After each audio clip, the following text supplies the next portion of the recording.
കർത്താവ് നിങ്ങളോട് കൂടെ.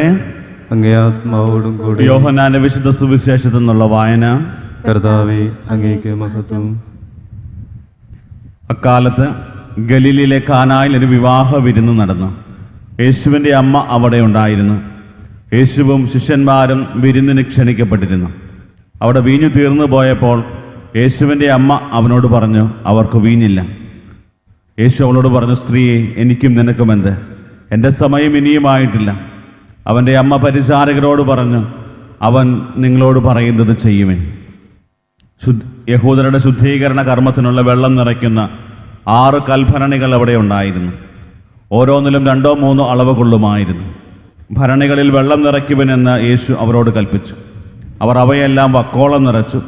ഇനി പകർന്ന കലവറക്കാരൻ്റെ അടുത്ത് കൊണ്ടു ചെല്ലുവിൻ എന്ന് അവൻ പറഞ്ഞു. അവർ അപ്രകാരം ചെയ്തു. കലവറക്കാരൻ വീഞ്ഞായി മാറിയ ആ വെള്ളം രുചിച്ചു നോക്കി. അത് എവിടെ നിന്നാണെന്ന് അവൻ അറിഞ്ഞില്ല. എന്നാൽ വെള്ളം കോരിയ പരിചാരകർ അറിഞ്ഞിരുന്നു. അവൻ മണവാളനെ വിളിച്ചു പറഞ്ഞു, എല്ലാവരും മേൽത്തരം വീഞ്ഞ് ആദ്യം വിളമ്പുന്നു. അതിഥികൾക്ക് ലഹരി പിടിച്ചു കഴിയുമ്പോൾ താഴ്ന്നു തരവും. എന്നാൽ നീ നല്ല വീഞ്ഞ് ഇതുവരെയും സൂക്ഷിച്ചു വെച്ചുവല്ലോ. യേശു തൻ്റെ മഹത്വം വെളിപ്പെടുത്തുന്നതിന് പ്രവർത്തിച്ച അടയാളങ്ങളുടെ ആരംഭമാണ് ഗലീലയിലെ കാനായിൽ ചെയ്ത ഈ അത്ഭുതം. അവൻ്റെ ശിഷ്യന്മാർ അവനിൽ വിശ്വസിച്ചു. കർത്താവിൻ്റെ സുവിശേഷം. ക്രിസ്തുവേ, അങ്ങേക്ക് സ്തുതി. ഈശോമിശിഹായിൽ ഏറ്റവും അധികം സ്നേഹിക്കപ്പെടുന്ന പ്രിയ മാതാപിതാക്കളെ, സഹോദരി സഹോദരങ്ങളെ, ആണ്ടുവട്ടത്തിലെ 2ാമത്തെ ഞായറാഴ്ചയിലേക്ക് നമ്മൾ പ്രവേശിച്ചിരിക്കുകയാണ്. വചനവിചിന്തനത്തിനായിട്ട് നമുക്ക് ലഭിച്ചിരിക്കുന്നത് യോഹന്നാന്റെ സുവിശേഷം 2-ാം അധ്യായം 1 മുതലുള്ള തിരുവചന ഭാഗങ്ങളാണ്. ഏവർക്കും ഒത്തിരിയേറെ സുപരിചിതമായ ഒരു വചനഭാഗമാണ്. കാനായിലെ കല്യാണ വിരുന്നിൽ ഈശോ പ്രവർത്തിക്കുന്ന തൻ്റെ ആദ്യത്തെ അത്ഭുതം. വെള്ളം വീഞ്ഞാക്കി മാറ്റി, അവർ കുടുംബത്തിൻ്റെ ഒരസ്വസ്ഥത മാറ്റി, അവരെ കൂടുതൽ സന്തോഷത്തിലേക്കും സമൃദ്ധിയിലേക്കും നയിക്കുന്ന ക്രിസ്തുവിനെ നമുക്ക് സുവിശേഷത്തിൽ കാണാൻ പറ്റും. ഇന്ന് വചനഭാഗം നമ്മോട് ആവശ്യപ്പെടുന്നത് നമ്മുടെയൊക്കെ കുടുംബജീവിതങ്ങളിലും വ്യക്തി ജീവിതങ്ങളിലും ക്രിസ്തുവിൻ്റെ ആ ഒരു സാന്നിധ്യം നിറയുന്നവരായിട്ട് മാറണം എന്നുള്ളതാണ്. ഇന്ന് വായിച്ചു കേട്ട സുവിശേഷത്തിൻ്റെ ആരംഭത്തിൽ തന്നെ പറഞ്ഞിരുന്നത് യേശുവിൻ്റെ അമ്മ അവിടെ ഉണ്ടായിരുന്നു. യേശുവും ശിഷ്യന്മാരും വിരുന്നിന് ക്ഷണിക്കപ്പെട്ടിരുന്നു. അപ്രകാരം വിവാഹ വിരുന്നിനെ കുറിച്ച് പറഞ്ഞിട്ട് ഉടനെ തന്നെ പറയുന്ന കാര്യം ഇതാണ്: യേശുവിൻ്റെ അമ്മ അവിടെ ഉണ്ടായിരുന്നു. യേശുവും ശിഷ്യന്മാരും വിരുന്നിന് ക്ഷണിക്കപ്പെട്ടിരുന്നു. അതിൻ്റെ അർത്ഥം ഓൾറെഡി പരിശുദ്ധ അമ്മ ആ വീട്ടിൽ നിന്ന് നേരത്തെ തന്നെ എത്തിയിരുന്നു, കാരണം സഹായിക്കുവാനായിട്ടൊക്കെ. അത്രമാത്രം പരിശുദ്ധ അമ്മയോടും ഈശോയോടൊക്കെ ചേർന്നിരുന്ന ഒരു കുടുംബമാണ്, അത്രമാത്രം ഒരു ആഴമായ ബന്ധമുള്ളൊരു കുടുംബമാണ് ആ ഒരു കാനായിലേക്ക് ആ കുടുംബം എന്നുള്ളത് നമുക്ക് വളരെ വ്യക്തമാണ്. അതുകൊണ്ടാണ് പരിശുദ്ധ അമ്മ അത്രമാത്രം നേരത്തെ ചെന്ന് അവിടെ സ്ഥാനം പിടിച്ച് അവരുടെ ഓരോ കാര്യങ്ങളും ചെയ്തുകൊണ്ടിരിക്കുന്നത്. ഈശോയും ശിഷ്യന്മാരെയും ഒക്കെ ആ വിവാഹ വിരുന്നിലേക്ക് ക്ഷണിച്ചു എന്ന് പറയുമ്പോൾ അത്രമാത്രം ഈശോയുമായിട്ട് ചേർന്നിരുന്ന ഒരു കുടുംബമാണ്. അത്രമാത്രം ഈശോയെ സ്നേഹിച്ചിരുന്ന ഒരു കുടുംബം. അവർ കുടുംബത്തിൽ സംഭവിക്കുന്ന ഒരു കാര്യമാണ് ഒരു വിവാഹ വിരുന്ന്. വളരെ ആഘോഷമുള്ള ഒരു കാര്യമാണ്. യഹൂദരെ സംബന്ധിച്ചിടത്തോളം അവർ ഒരാഴ്ചത്തോളം നീണ്ടു നിൽക്കുന്ന ആഘോഷമാണ് വിവാഹം എന്ന് പറയുന്നത്. അപ്പോൾ അവിടെ എല്ലാ ദിവസവും അവർക്ക് ഓരോ സെലിബ്രേഷൻസൊക്കെ ഉണ്ട്. അപ്പോൾ അവിടെ ഈ വീഞ്ഞു തീർന്നു പോകുന്ന അനുഭവങ്ങളൊക്കെ ഉണ്ടാകുക എന്ന് പറയുന്നത് അവരെ സംബന്ധിച്ചിടത്തോളം ഒരു വളരെ മോശപ്പെട്ട ഒരവസ്ഥയാണ്. കാരണം ഒത്തിരിയേറെ അപമാനമൊക്കെ സഹിക്കേണ്ടതായിട്ടൊക്കെ വരും. നമ്മളൊക്കെ ആണെങ്കിലും ഒരു പ്രോഗ്രാമൊക്കെ നടത്തുന്ന സമയത്ത്, അല്ലെങ്കിൽ വിവാഹ വിരുന്നോ അല്ലെങ്കിൽ മാമോദിസയോ ആദ്യ കുർബാനയൊക്കെ നടത്തുമ്പോൾ ഭക്ഷണമൊക്കെ തീർന്നു പോയാൽ ഉണ്ടാകുന്നൊരവസ്ഥ നമുക്കറിയാം. എന്തുമാത്രം ഒരു വിഷമവും ആകുലതകളൊക്കെ നമ്മളും കടന്നു പോകും, അതിൽ അനുഭവിക്കാറുണ്ട്. അതുപോലെ ആ കുടുംബത്തിൻ്റെ ആവശ്യങ്ങളിൽ കണ്ടറിഞ്ഞ് സഹായിക്കാനായിട്ട് പരിശുദ്ധ അമ്മയും ഈശോയും ഉണ്ടായിരുന്നു എന്നുള്ളത് ഒരു വലിയ ആശ്വാസമാണ്. ജോൺ പോൾ 2-ാമൻ മാർപ്പാപ്പ പരിശുദ്ധ അമ്മയെക്കുറിച്ച് പറയുന്ന കാര്യം പരിശുദ്ധ അമ്മ സാന്നിധ്യത്തിൻ്റെ കൂദാശയാണ് എന്നാണ്. പരിശുദ്ധ അമ്മ സാന്നിധ്യത്തിൻ്റെ കൂദാശയാണ്. കാലിത്തൊഴുത്ത് മുതൽ കാൽവരി വരെ പരിശുദ്ധ അമ്മയുടെ ആ ഒരു വലിയ നിറസാന്നിധ്യം നമുക്ക് കാണാൻ പറ്റും. ഈശോയുടെ കൂടെ ഈശോയെ പിരിഞ്ഞുള്ള ഒരു ജീവിതം പരിശുദ്ധ അമ്മയുടെ ജീവിതത്തിലില്ലായിരുന്നു.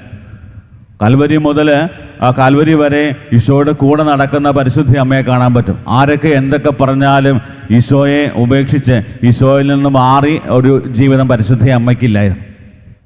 എപ്പോഴും ഈശോയിലേക്ക് ആളുകളെ അടുപ്പിക്കുവാനായിട്ട് പരിശ്രമിക്കുന്ന പരിശുദ്ധ അമ്മയെ കാണാൻ പറ്റും. താൻ ഗർഭിണിയാണ് എന്നറിഞ്ഞ തൻ്റെ ചർച്ചക്കാരി എലിസബത്ത് ഗർഭിണിയാണെന്നറിഞ്ഞപ്പോൾ തിടുക്കത്തിൽ യാത്ര പുറപ്പെട്ട പരിശുദ്ധ അമ്മയെ നമുക്ക് കാണാൻ പറ്റും. അവളുടെ ജീവിതത്തിൽ അവൾക്കുണ്ടായ അപമാനവും അസ്വസ്ഥതകളുമൊക്കെ എടുത്തു മാറ്റാനും ദൈവം കരുണ കാണിച്ചതിൻ്റെ ഓർമ്മപ്പെടുത്തലുമായിട്ട് അവളെ സഹായിക്കുവാനായിട്ട് ഇറങ്ങിത്തിരിക്കുന്ന പരിശുദ്ധ അമ്മയെ കാണാൻ പറ്റും. ഒരു വലിയ സാന്നിധ്യമാണ് പരിശുദ്ധ അമ്മയുടെ സാന്നിധ്യം പോലും ഒരു വലിയ കൃപ നൽകുന്ന ഒരു അനുഭവമായിട്ട് മാറുന്നുണ്ട്.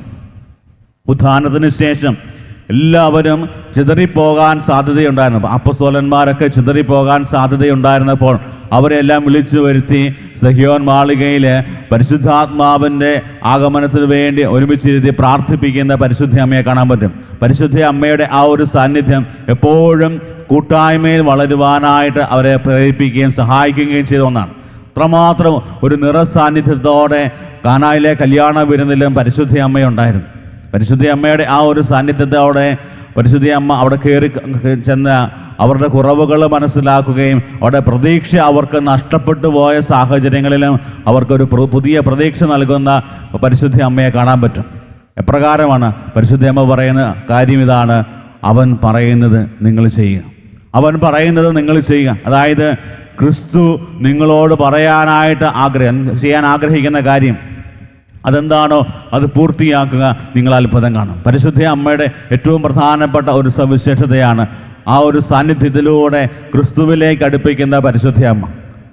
കാനായിലെ കല്യാണ വിരുന്നിൽ അവർക്ക് അത്രമാത്രം അപമാനവും ഒത്തിരിയേറെ അസ്വസ്ഥതകളും ഉണ്ടായ സമയത്ത് ആരും പറയാതെ തന്നെ അവരുടെയൊക്കെ ആവശ്യങ്ങളിൽ ഇടപെട്ടുകൊണ്ട് ഈശോയെ അവരുടെ ആ കുടുംബത്തിലേക്ക് ഒരു അത്ഭുതം പ്രവർത്തിക്കുവാനായിട്ട് ക്ഷണിക്കുന്ന പരിശുദ്ധ അമ്മയെ കാണാൻ പറ്റും. പ്രിയപ്പെട്ടവരെ, ഇപ്രകാരമുള്ള ഒരു നിറസാന്നിധ്യം നമ്മുടെയൊക്കെ ജീവിതത്തിൽ നിറയാനായിട്ട് നമുക്ക് ആഗ്രഹിച്ച് പ്രാർത്ഥിക്കാം. പലപ്പോഴും നമ്മുടെയൊക്കെ സാന്നിധ്യം ചിലപ്പോൾ മറ്റുള്ളവർക്ക് അനുഭവേദ്യമാകാത്ത രീതിയിലുള്ള ഒരു അവസ്ഥയൊക്കെ നമുക്കും ഉണ്ടാകാറുണ്ട്.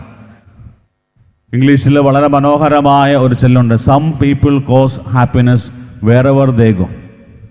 Some people cause happiness whenever they go. അതായത് ചില ആളുകൾ എവിടെ ചെന്നാലും ഒരു വലിയ സന്തോഷമായിരിക്കും. അവരെവിടെ ചെന്നാലും അവർ സന്തോഷം വിതയ്ക്കുന്നവരായിട്ട് മാറും. ചില ആളുകൾ നമ്മുടെയൊക്കെ സാന്നിധ്യത്തിൽ നിന്ന് മാറിപ്പോകുമ്പോഴായിരിക്കും നമുക്ക് ഏറ്റവും കൂടുതൽ സന്തോഷം. ഇതാണ് പറഞ്ഞ ആ വാക്കിൻ്റെ അർത്ഥം.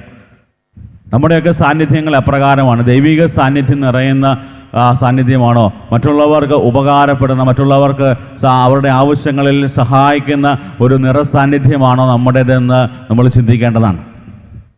രണ്ടാമതായിട്ട്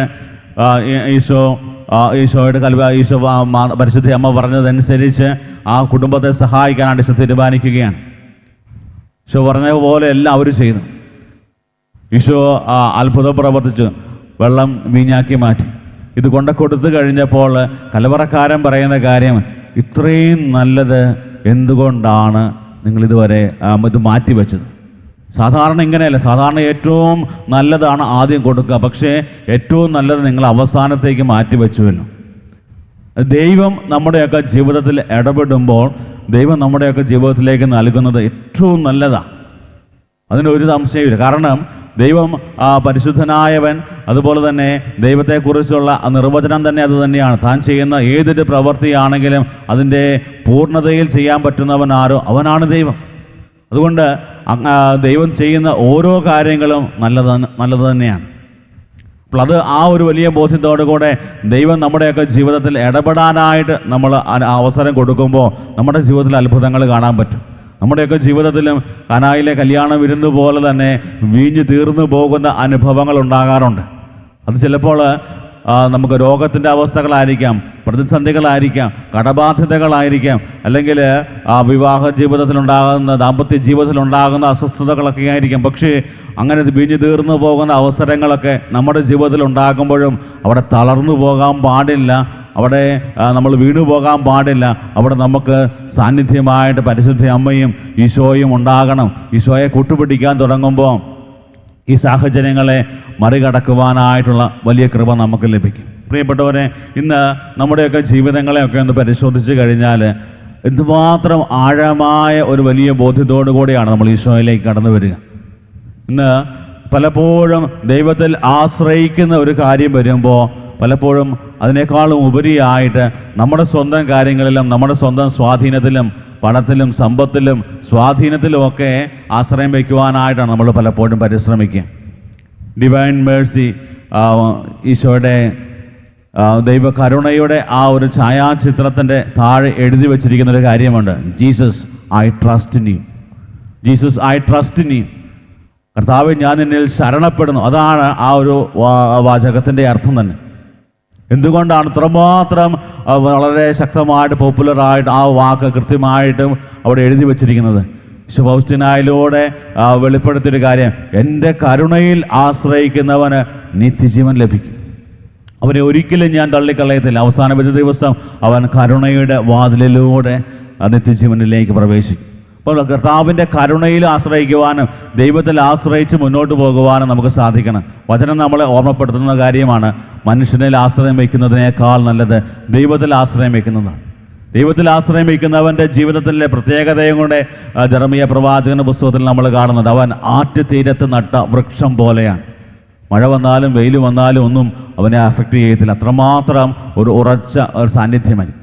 പ്രിയപ്പെട്ടവരെ, ഇപ്രകാരം ദൈവത്തിൻ്റെ ആ ഒരു വലിയ സ്നേഹത്തിലും കരുതലിലും കരുണയിലുമൊക്കെ ആശ്രയം വെച്ചുകൊണ്ട് നമ്മൾ ജീവിതത്തെ മുന്നോട്ട് കൊണ്ടുപോകാൻ തുടങ്ങുമ്പോൾ നമ്മുടെ ജീവിതങ്ങളും ഒരു പരിശുദ്ധ അമ്മയെപ്പോലെ ഒരു വലിയ ദൈവിക സാന്നിധ്യത്തിൻ്റെ നിറസാന്നിധ്യമായിട്ട് മാറും. നമ്മുടെ കുടുംബങ്ങളിൽ സന്തോഷം നിലനിൽക്കുവാൻ സമാധാനം നിലനിൽക്കുവാൻ നമ്മൾ ഈശോയെ കൂട്ടുപിടിക്കേണ്ടതാണ്. അതാണ് വചനം നമ്മളെ ഓർമ്മപ്പെടുത്തുന്ന കാര്യം. വീണ്ടും നമ്മൾ വായിച്ച് കേട്ട രണ്ടാമത്തെ വായനയിൽ കൃത്യമായിട്ട് പറഞ്ഞു, ആത്മാവ് പ്രവർത്തിക്കുന്നത് എന്തിനു വേണ്ടിയാണ്? പൊതു നന്മയ്ക്ക് വേണ്ടിയാണ്. അതായത് നമുക്ക് ആർക്കും ഒരു മോശം വരുന്നൊരു കാര്യം ആത്മാവ് പ്രവർത്തിക്കത്തില്ല. എല്ലാവർക്കും നന്മ വരുന്ന കാര്യമാണ് ആത്മാവ് പ്രേരിപ്പിക്കുക. അതുകൊണ്ട് നമ്മുടെ ആത്മീയ ജീവിതം എന്ന് പറയുന്നത് മറ്റുള്ളവർക്ക് വേണ്ടി ജീവിച്ചു തീർക്കുക എന്നുള്ളതാണ്. അതായത് അതുതന്നെയാണ് നമ്മൾ സുവിശേഷത്തിൽ കാണുക. അതായത് ദൈവം പ്രവർത്തിക്കുന്നത് നമ്മുടെ ജീവിതത്തിൽ നമുക്കൊരു വലിയ സന്തോഷവും സമാധാനവും ഒക്കെ ഉണ്ടാകാൻ വേണ്ടിയാണ്. നമ്മൾ എന്തുമാത്രം നന്നായിട്ട് ജീവിക്കുന്നവരായിട്ട് മാറാൻ സാധിക്കുന്നു, അത്രമാത്രം നന്നായിട്ട് ജീവിക്കുവാനായിട്ടുള്ള വലിയ കൃപാവരവും പ്രചോദനവുമാണ് ദൈവം നമുക്ക് നൽകുക. അതുകൊണ്ടാണ് ഐറേനിയസ് എന്ന് പറയുന്ന ആ സഭാപിതാവ് പറയുന്നത്, glory of God is man fully alive. അതായത് മനുഷ്യൻ എന്തുമാത്രം നന്നായിട്ട് ജീവിക്കുന്നോ അവിടെയാണ് ദൈവം ഏറ്റവും കൂടുതൽ മഹത്വപ്പെടുക. മനുഷ്യൻ എപ്രകാരമാണ് ഏറ്റവും നന്നായിട്ട് ജീവിക്കുക, അവിടെയാണ് ദൈവം ഏറ്റവും കൂടുതൽ മഹത്വപ്പെടുക. പ്രിയപ്പെട്ടവരെ, അതിനുവേണ്ടിയുള്ള ആ ഒരു വലിയ പരിശ്രമം നമ്മുടെ ജീവിതത്തിൽ നടത്താം. നമ്മുടെയൊക്കെ ജീവിതത്തിൽ ദൈവിക സാന്നിധ്യം പൂർണ്ണമായി മനസ്സിലാക്കി പരിശുദ്ധ അമ്മയെയും ഈശോയുടെയും ഒക്കെ നമ്മുടെ ജീവിതത്തിലേക്ക് ചേർത്ത് പിടിച്ചുകൊണ്ട് നമ്മുടെ ജീവിതത്തിൽ നമ്മൾ ആത്മീയമായി വളരാൻ പരിശ്രമിക്കുമ്പോൾ നമ്മുടെ സാന്നിധ്യം മൂലം അത് മറ്റുള്ളവർക്ക് ഒരു അനുഗ്രഹമായിട്ട് മാറും.